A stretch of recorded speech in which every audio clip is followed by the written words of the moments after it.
Le message du jour vous est présenté par notre frère Marc. Salut, chers bien-aimés de notre Père Céleste. Il est bon de vous accueillir à nouveau en ce lundi matin. J'espère que vous avez bien profité de votre week-end. Nous continuons notre étude avec Jean-Baptiste. Nous voilà dans le Jourdain où il baptisait. Le plus grand moment de Jean est venu quand Jésus entra dans la rivière et demanda le baptême. Dans Matthieu, chapitre 3, verset 13. Jean connaissait Jésus comme l'être sans péché, mais a accepté sa demande à cause d'Ésaïe, chapitre 53, verset 12. Il a été classé comme un pécheur, ou il s'est tenu en ligne avec les transgresseurs. Ce fut le plus grand moment de Jean, prophétiquement et bibliquement. Mais son plus grand moment moralement était sûrement celui révélé par ses paroles quand, au sommet de sa popularité, il dit « Jésus, doit augmenter et je dois diminuer en moi-même. » Jean chapitre 3 verset 30 nous dit « Plus de lui, moins de moi. » Son plus grand moment en tant qu'humain était sûrement lorsqu'il était plongé dans l'obscurité dans la prison d'Hérode. Celui qui n'a accompli aucun miracle, selon Jean chapitre 10 verset 41, qui a entendu parler du pouvoir miraculeux de Jésus et a été envoyé pour poser la question « Es-tu celui qui doit venir ou devrions-nous nous attendre à quelqu'un d'autre ?» Selon Matthieu chapitre 11 verset 1 à 6. Bien-aimé, même Jean, le plus grand de ceux qui sont nés des femmes, selon Matthieu chapitre 11 verset 11, a eu ses moments noirs.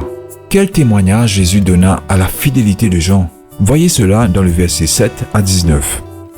La vision unique de Jean. Lorsque Jean-Baptiste rend témoignage sur le baptême de Jésus en Jordanie, dans l'évangile de Jean, il dit, dans la version amplifiée, « J'ai vu l'Esprit ». Jean chapitre 1, verset 31 à 34. Surtout le verset 32. L'évangile de Luc, Luc chapitre 3, verset 22, parle de l'Esprit apparaissant sous forme corporelle, comme une colombe. Il, Jean, vit l'Esprit de Dieu descendre comme une colombe et comme une éclair sur lui. Voir l'Esprit invisible prendre forme corporelle, quel privilège unique pour un être humain. Pourtant, même cette révélation de la forme corporelle, physique, du troisième membre de la divinité, et entendre la voix du Père du ciel, comme Samuel, n'a pas empêché Jean de prendre des coups en tant qu'humain, lorsqu'il était incarcéré dans le cachot d'Hérode et a envoyé quelqu'un de ses disciples poser à Jésus la question principale. « Es-tu celui qui doit venir ?» Bien-aimés, sachez que l'expérience physique, aussi spectaculaire soit-elle, ne peut pas dépasser l'assurance spirituelle et la conviction. La gloire d'une expérience passée peut être estompée lorsque la route devient plus sombre.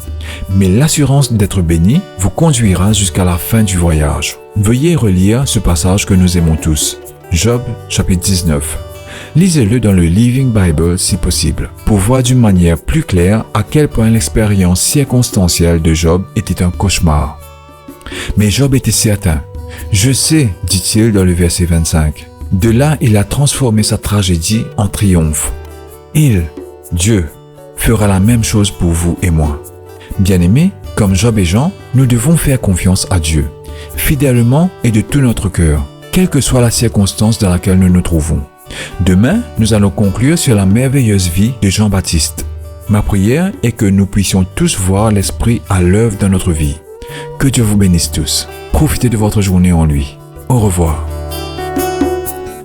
Si toi aussi tu crois que la parole de Dieu est une bénédiction, partage-la et sois une source de bénédiction pour les autres toi aussi.